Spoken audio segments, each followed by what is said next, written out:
श्रीमान वेंकटनाथार्य कवितार्के केसरी वेदांताचार्यवर्यो मे सन्निधत्तां सदा हृदि रामानुजदया पात्रं ज्ञानवैराग्यभूषणं श्रीमद्वेंकटनाथार्यं वन्दे वेदान्तदेशिकं लक्ष्मीनाथसमारम्भां नाथयामनमध्यमाम् अस्मदाचार्यपर्यन्तां वन्दे गुरुपरम्परां यो नित्यमच्युतपदाम्बुजयुग्मरुक्मव्यामोगतस्ततितराणतृणाय मेने अस्मद्गुरोर्भगवतोऽस्य दयैकसिन्धोः रामानुजस्य शरणौ शरणं प्रपद्ये माता पिता युवतयस्तनया विभूतिः सर्वं यदेव नियमेन मदन्वयानाम् आद्यस्य न कुलपतेर्वकुलाभिरामं श्रीमत्तदङ्घ्रियुगलं प्रणमामि मूर्ध्ना.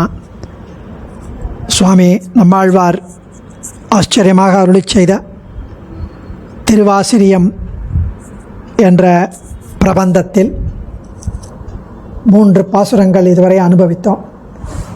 இன்னைக்கு 4வது பாசுரம், அதை அனுபவிக்கலாம். கீழ்ப்பாசுரத்தில் அடியவர்க்கு இனி நாம் ஆளாகவே இசையும் கொல் என்று அடியார்க்கு அடிமையாகும் பேர் பாகவத சேஷத்துவம், அதை தமக்கு கிடைக்குமோ என்று ஆசைப்பட்டார். அடியார்களோடு கூட்டமாக கூடிக்கொண்டு அடியார்கள் எல்லாரும் பகவானுக்கு பல்லாண்டு பாடுவதை அவர் கண்டு அவ்வடியார்களைப் போலவே அவர்களுடன் கூடி எம்பெருமான் திருவடிகளுக்கு பல்லாண்டு பாட விழைகிறார் இந்த பாசுரத்தில். அதாவது எம்பெருமான் செய்யும் அரிய செயல்களுக்கு பல்லாண்டு பாடி மங்களாசாசனம் செய்யும் அடியார்களோடு சேர்ந்து இடைவிடாது பண்ண கிடைக்குமோ என்று பாரிக்கிறார், ஆசைப்படுகிறார் 3ஆம் பாசுரத்தில். ஏன் மங்களாசாசனம் செய்ய வேண்டும் என்ற காரணத்தை 4ஆம் பாசுரத்தில் அனுபவிக்கிறார். எப்பொழுதும் பகவான் திருவடி தாமரைகளுக்கு மங்களாசாசனம், காப்பு, வாழ்த்து செய்யும் பாக்கியம் கிடைக்க வேண்டும் என்று இந்த பாசுரத்தில் எப்பொழுதும் கிடைக்க வேண்டும் என்று ஆழ்வார் ஆசைப்படுகிறார்.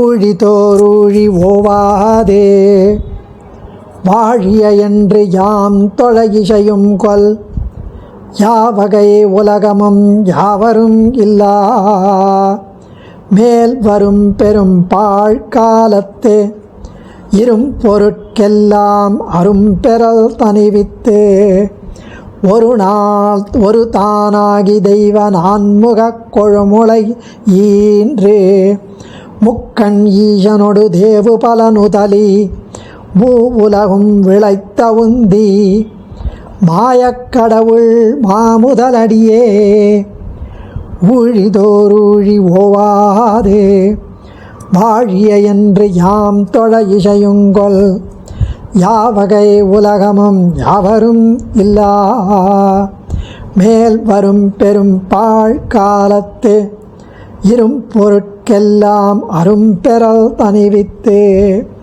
ஒரு தானாகி தெய்வ நான்முகக் கொழுமுளையின்று முக்கண் ஈசனொடு தேவு பலனுதலி மூ உலகம் விளைத்த உந்தி மாயக்கடவுள் மாமுதலடியே. இந்த பாடற்பொருள், அதாவது இந்த மாயப்பொருள், மாயங்களை விளைவிக்க வல்லவன் ஸ்ரீமன் நாராயணன். அந்த ஸ்ரீமன் நாராயணன் ஆதிகாரண கடவுளாவான். அப்படிப்பட்ட அந்த ஒரு காலத்தில் அந்த கடவுள் எவ்வகைப்பட்ட உலகங்களும் எவ்வகைப்பட்ட உயிர்கூட்டங்களும் யாருமே இல்லாத போது உண்டாகாமல் இருந்தன. அப்படிப்பட்ட பெரும் பாழ் என்று கூறப்படும் மகா பிரளய காலத்தில் எம்பெருமான் எல்லா வகையான கணக்கற்ற ஆத்மாக்களான பொருட்களை எல்லாம் பெறுவதற்கரிய மூவகை காரணமும் தானே ஆகி நிமித்த காரணம், உபாதான காரணம், சககாரி காரணம் என்ற மூவகை காரணமும் தானே ஆகி நின்றான். உலகை படைக்க எண்ணிய அந்த பகவான் நான்முகக் கடவுளாகிய ஒரு முளையை தன் கொப்பு தாமரையில் உண்டாக்கினான். அவன் மூலமாக 3 கண்கள் பெற்ற சிவனையும் பல்வேறு சிறு தெய்வங்களையும் படைத்தான். இவ்வாறு 3 உலகங்களையும் எம்பெருமான் சிருஷ்டி செய்தான். உலகத் தோற்றத்திற்கு காரணமான அமைந்த குப்பூழை நாபியை உடைய அந்த ஸ்ரீமன் நாராயணன் திருவடிகளையே பற்றி எல்லா காலங்களிலும் இடைவிடாமல் பல்லாண்டு பாடி வணங்குவோம் என்கிறார். நாம் முய்வு அடைவதற்கு அந்த திருவடிகளே மூல காரணம். அவைகளை தொழுதபடி வாழிய வாழிய என்று பாடி வணங்கும் பாக்கியம் எப்பொழுதும் நமக்கு கிட்டுமோ என்று கேட்கிறார். ஊழிதோர் ஊழி ஓவாது வாழிய என்று யாம் தொழ இசையும் கொல் யாவகை உலகமும் யாவரும் இல்லா ஒன்றும் தேவும் உலகும் உயிரும் மற்றும் யாதும் இல்லா அன்று தேவர் உலகோடு உயிர் படைத்தான். இதே நம்மாழ்வார் திருவாய்மொழியில் தெரிவிக்கிறார். எவ்வகைப்பட்ட உலகங்களும் எவ்வகைப்பட்ட பிராணிகளும் இல்லாதவாறு முன்பே கடந்து போன மிகவும் நீண்ட, அதாவது உலகம் அழிந்திருந்த காலத்தில் கணக்கில் அடங்காத ஜீவராசிகள் எல்லாம் பெறுவதற்கு அரியனாய் ஒப்பற்ற துணையில்லாத தனிக்காரணமாக தானே நின்றான். இந்த 4ஆம் பாசுரத்தில் எம்பெருமான் முதல் அடியார்கள் வரை பக்தி செய்யும் அடியார்களின் பரிமாற்றங்கள் மிகப்பெரியதாக இருக்கும் என்று அதற்கு மங்களாசாசனம் செய்கிறார். அந்த பல்லாண்டு பாடுகிறார் பெருமாளுக்கு. இப்படி தனிக்காரணமாக தானே நின்ற அந்த நிலையில் இந்த உலகில் சிறந்த தேவதையான சதுர்முக பிரம்மா என்ற பூர்ணமான முளையையும் 3 கண்களை உடைய ருத்ரனுடன் பல தேவதைகளையும் படைத்து இவர்களை ஒவ்வொரு காரியத்துக்காக சங்கல்பித்து அவர்களுக்கு சக்தியை கொடுத்து அவர்களுக்கு அந்தராத்மாவாய் இருந்து மூவுலகங்களையும் படைத்த திருநாபி உடையவனாயிருந்து ஆச்சரிய சக்தி உடையவனாய் பரதேவதையாய் பரம காரணபூதனாய் அப்படி இருக்கும் அந்த எம்பெருமானின் திருவடிகளை ஊழிதோறும் ஊழிதோறும் ஊழிதோறும் கல்பங்கள் தோறும் ஒவ்வொரு கல்பம் தோறும் இடைவிழாமல் வாழி வாழி வாழி என்று நாம் மங்களாசாசனம் செய்யும் அந்த செய்து தொழும் பாக்கியம் கிட்டுமோ கிடைக்குமோ எப்பவும் என்று தெரிவிக்கிறார். இப்படி ஆச்சரியமான ஒரு அனுபவம். ஏன் மங்களாசாசனம் செய்ய வேண்டும் என்ற காரணத்தை இந்த பாசுரத்தில் விளக்குகிறார். உலகிற்கும் மூல காரணம் எம்பெருமான். எம்பெருமானே அவனது திருவடிகளை இடைவிடாது எப்பொழுதும் வாழ்க வாழ்க என்று சொல்லி வணங்கி பல்லாண்டு பாடுவதே பெற வேண்டிய பேறு நமக்கு. தாமரை உந்தி தனிப்பெரு நாயகா என்று தொடங்கியதை ஒரு தானாகி தெய்வ நான்முக கொழுமலை ஈன்ற என்பதன் மூலம் அனைவரையும் படைத்த நான்முகனையும் படைத்தவன் இவனே என்பதை அரும் பெறல் தணிவித்து என்கிறார். எல்லாம் இரும்பொருட்கு எல்லாம் அரும் பெறல் தணிவித்து என்று ஒரு தானாகி நிற்கும் நிலையை உணர்த்தி இவனே உலகுக்கு காரணமானவன் என்று தெரிவிக்கிறார். இவனுக்கு ஊழிதோர் ஊழி ஓவாது வாழியவென்று யாம் தொழ இசையும் கொல் என்கிறார். அதாவது ஊழிதோர் ஊழி பிரளய காலத்தில் வாழிய உலகத்தை தன் வயிற்றுக்குள்ளே வைத்து காத்தருளும் அந்த சர்வேஸ்வரனுக்கு நாமும் பல்லாண்டு பாட வேண்டும் என்று ஆசைப்படுகிறார். வாழிய வாழிய என்று. இவரை பின்பற்றிய பெரியாழ்வாரும் அடியோமோடும் நின்னோடும் பிரிவின்றி 1000 பல்லாண்டு வடிவானின் வலமார்பினில் வாழ்கின்ற மங்கையும் பல்லாண்டு வடிவார் சோதி வளத்துறையும் சுடராழியும் பல்லாண்டு படைபோர் புக்கு முழங்கும் அப்பாஞ்ச சன்னியமும் பல்லாண்டே என்று பல்லாண்டு பாடுவதற்கு வழிகாட்டினார் நம்மாழ்வார். ரொம்ப அழகான வியாக்கியானம் பெரியவாச்சான் பிள்ளை பரம காருணிகர் இதுக்கு தெரிவிக்கிறார். அதாவது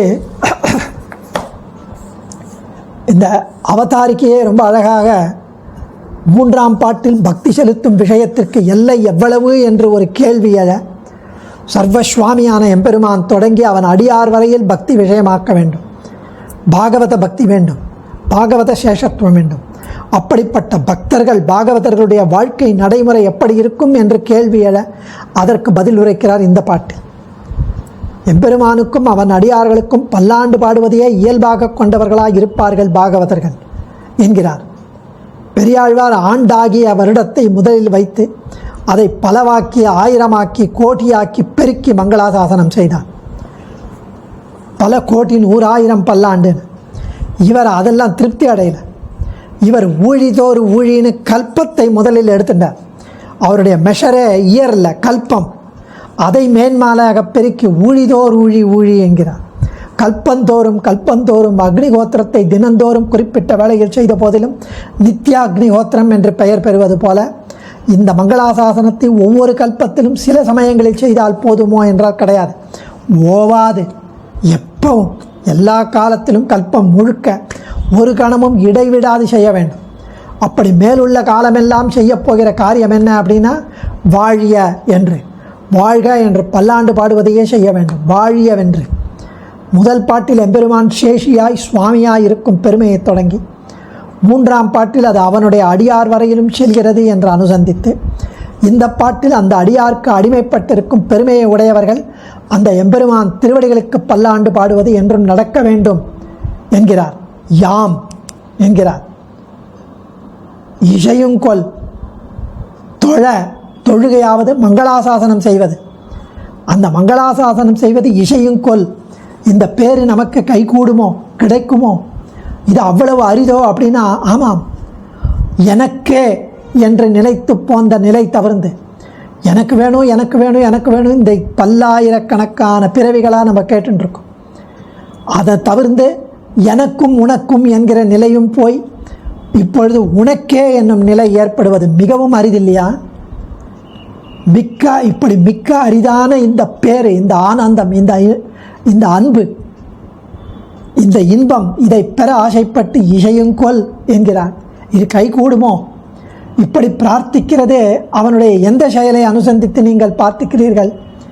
எதனால் அவருக்கு இப்படி வாழிய பல்லாண்டுன்னு பிரார்த்திக்கிறீர்கள் அப்படின்னா, அவன் ஜெகத்காரணனாயிருந்து உலகத்தை படைத்த செயலை அனுசந்தித்து என்று காட்டுகிறார். மூவுலகம் விளைத்த உந்தி, முன்பே இருந்ததொரு பொருளுக்கு ஒரு பெருமையை கொடுத்ததாக இல்லை. ஏற்கனவே ஒரு பொருள் இருந்தது, அது மேலே பில்டப் பண்ண அப்படின்னா அது கிடையாது. முதலிலே அழிந்து கிடந்த இந்த மூவுலகை யாருமே இல்லாத சமயத்தில் இவ்வுலகத்தை முதலிலிருந்து உண்டாக்கி நமக்கு பண்ணின பேருதவி தோற்று அந்த பண்ண பேருதவிக்கு இப்படி பிரார்த்திக்கிறது என்ற கருத்து. யாவகை உலகமும் யாவரும் இல்லா பூர்புவ சுவகா என்னும் 3 உலகங்களும் அழிந்து அதற்கும் மேலுள்ள ஜனகா என்னும் உலகம் ஆளற்று போய் அதில் உள்ளவர்கள் மகா என்னும் உலகிற்கு செல்லும்படி ஆவது நைபைத்திக பிரளயம் எனப்படுவது. அப்படி பாதி அழிந்தும் பாதி அழியாமலும் இருக்கும் பிரளயம் இல்லாமல் எல்லா உலகங்களும் எல்லாரும் உலகத்தில் உள்ள அவற்றில் உள்ளவர்களும் சகல பிரம்மாண்டங்களும் லீலா விபூதி அத்தனையும் அழிந்த மகா பிரளயத்தை சொல்லுகிறார் இங்கே. யாவரும் இல்லா பிரளய காலத்தில் எல்லாரும் ஒருபடியாக லயமடையும் போது, பிரளயத்தில் அவனுடன் சேரும்போது ஏதோ பாக்கியம் சென்ன மார்க்கண்டேய மகரிஷி முதலான சிலர் நித்தியத்துவத்தை உடைய சிரஞ்சீவிகளாகையாலே எம்பெருமானுடைய வயிற்றிலே அலைந்து கொண்டு அதற்குள் இருக்கும் பொருட்களை எல்லாம் கண்டதாக மகாபாரதம் முதலானவற்றில் சொல்லப்பட்டதன்றோ? அப்படி ஒருவரும் இல்லாத பிரளய காலத்தின் இறுதியிலே என்று உணர்த்தப்படுவதாகவும் கொள்ளலாம். மேல் வரும், மேல் என்று பண்டு என்றபடி வரும் என்பது போன என்று, மேல் என்பது பண்டு, வரும் என்பது போன. ஆக பண்டு போன பெரும் பாழ் காலத்து உலகம் மடிந்து கிடந்த மிக நீண்ட காலத்தில் உழவன் என்ன பண்ணுவான்? உப்பு கலந்த ஊர் நிலத்திலே அந்த உப்பு கழிவதற்காக பல நாட்கள் நீரை நிலத்திலே அப்படியே தேக்கி வச்சிருப்பான். அந்த நீரெல்லாம் வடிஞ்ச அப்புறம் அந்த உப்பை எடுத்துப்பான். இந்த சேத்தனனுடைய தீய வாசனையை அழிப்பதற்காக ஒரு பிரம்மாவினுடைய ஆயுட்காலம் முடிவதும் முழுவதும் இவற்றை மூலப்பிரகிருதியோடு சேர்த்து வித்தியாசமே தெரியாதபடி இந்த ஜீவாத்மாக்களை சேர்த்து வைக்கிறான் பெருமான். இதுவே பிரளய காலம் எனப்படும். இரும் பொருட்கெல்லாம் தேவர் மனிதர் தெரிய தாவரம் என்ற 4 வகைப்பட்டவராய் ஒவ்வொரு வகையிலும் எண்ணிக்கையற்றவராய் பல்லாயிரக்கணக்கான பல கோடிக்கணக்கானவர்களாய் அச்சேதனத்தோடு சேர்ந்தவரான ஜீவர்களுக்கெல்லாம் இது தொடங்கி படைக்கும் முறையை சொல்லுகிறார். அரும்பெறல் அடைவதற்கு மிகவும் அரியவன். இப்படி அச்சித்தோடு ஒன்றாக கலந்திருக்கும் காலத்திலே இவர்களிடம் கருணை காட்டுவார் வேறு எவரும் இல்லையா? இவன்தானே கருணை காட்ட வேண்டும். அதனாலே பெறுவதற்கு அரியவன் என்கிறார். தனிவித்து ஒரு தானாகி நிமித்த காரணம், உபாதான காரணம், சககாரி காரணம் என்று 3 விதமான காரணமும் தானேயாய் வித்து, தனி வித்து ஒரு தானாகி மரத்துக்கு விதை போலே உபாதான காரணம் என்று உணர்த்த பாடுபடுகிறது. இங்கே ரொம்ப ஆச்சரியமாக இங்கே சுவாமி நம்மாழ்வார் தெரிவிக்கிறார். தனி வித்து ஒரு தானாகி. தனி என்கையாலே ஏகோகவை நாராயண ஆசீத் ந பிரம்மானேஷானஹா மகோபனிஷத் தெரிவிக்கிறது. நாராயணன் ஒருவனே பிரளய காலத்தில் இருந்தான். ஏகோகவை நாராயண ஆசீத் ந பிரம்மா ந ஈசானஹா, பிரம்மனும் இல்லை சிவனும் இல்லை என்கிறபடி ஒப்பற்றவன் என்று சொல்லப்படுகிறது. அன்றைக்கே எங்களை உண்டாக்க வேண்டும் என்று அபேட்சிப்பதற்கு கூட நாங்கள் ஒருவரும் இல்லை என்கிறார். ஒருத்தர் வந்து கேட்கல, என்னை உண்டாக்க வேண்டும், அருள் புரிய வேண்டும், பிரளயத்தில் நாங்கள் உள்ளேயே உட்காண்டிருக்கோம், யாரும் கேட்கல. அவனே பண்ணுறான். நிமித்த காரணமும் இவனே. ஒரு என்கையாலே தனிவித்து ஒரு தானாகி, ஒரு என்கையாலே சககாரி காரணமும் இவனை ஒழிய வேறு ஒருவரும் இல்லை. ஸோ முதல் பாட்டில் தாமரை உந்தி தனிப்பெரு நாயகா என்ற இடத்தில் இதில் விளக்கப்பட்டது. தானாகி காரிய ரூபமான இந்த உலகத்திற்கெல்லாம் வேண்டிய மூவகையான காரண சமூகம் எல்லாம் தானேயாகி, இப்படி அண்ட சராசரமும் சிருஷ்டி அளவும் உள்ள சமஷ்டி சிருஷ்டிகளை தானே உண்டாக்கி அண்டத்திற்குள்ளு இருக்கும் பொருள்களை படைப்பதாகிற வியஷ்டி சிருஷ்டியை செய்வதற்கு பிரம்மனை படைத்தான். அதாவது சமஷ்டி சிருஷ்டி வியஷ்டி சிருஷ்டின்னு ரெண்டு. இதில் எம்பெருமானார் திருவரங்கம் பெரிய கோயிலில் நடைபெற வேண்டிய எல்லா காரியங்களையும் தம்முடைய திவ்ய ஆக்ஞையிலானே திட்டமிட்டு அவற்றை சரிவர நடக்கும்படி கவனித்துக் கொள்வதற்கு ஸ்ரீ மதுரகவிதாசர் என்பவரை நியமிப்பது போல உள்ளது என்று பெரியவாச்சான் பிள்ளை உதாரணம் காட்டுகிறார். அதாவது ஸ்ரீரங்கத்தில் எல்லா காரியங்களையும், எல்லா உற்சவங்களையும், எல்லா நம்ம டெய்லி நித்திய உற்சவம், பக்ஷோத்சவம், மாசோத்சவம், வருஷோத்சவம் எல்லா உற்சவத்தையும் அதன்படி ஒழுங்காக ப்ரோக்ராம் எல்லாம் பண்ணி சங்கல்பித்து அதை எழுதி அதை சரிவர நடக்கும்படி தன்னுடைய திவ்யாக்ஞையாலே திட்டமிட்டு அதை நடக்கும்படி கவனித்துக் கொள்வதற்கு ஸ்ரீ மதுரகவிதாசரை நியமிப்பது போல ஸ்ரீ பெரியவாச்சான் பிள்ளை இங்கு தெரிவிக்கிறார்.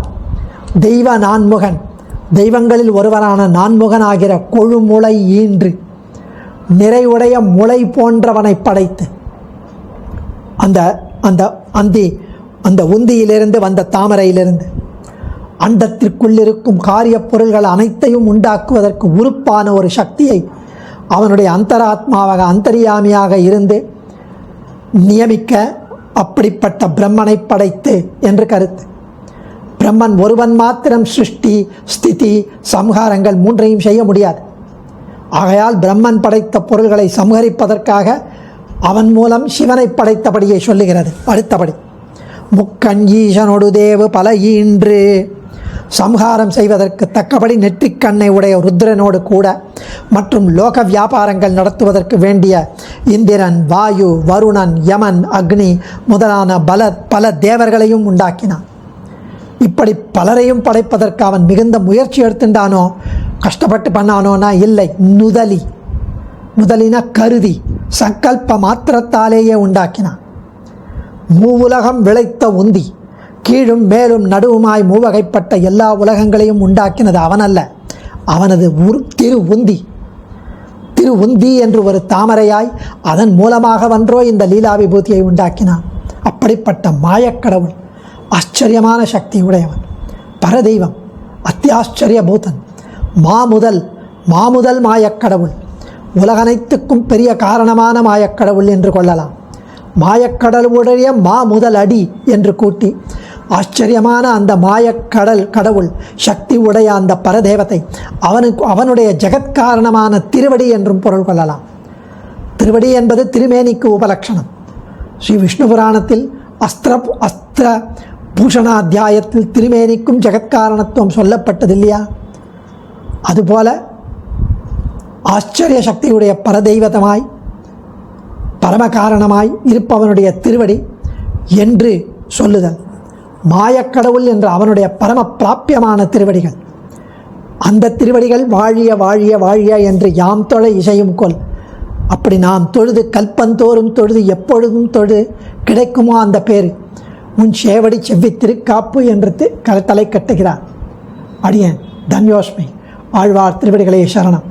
கவிதார்க்கிக சிம்ஹாய கல்யாண குணசாலினே ஸ்ரீமதே வெங்கடேஷாய வேதாந்த குரவே நமஹ.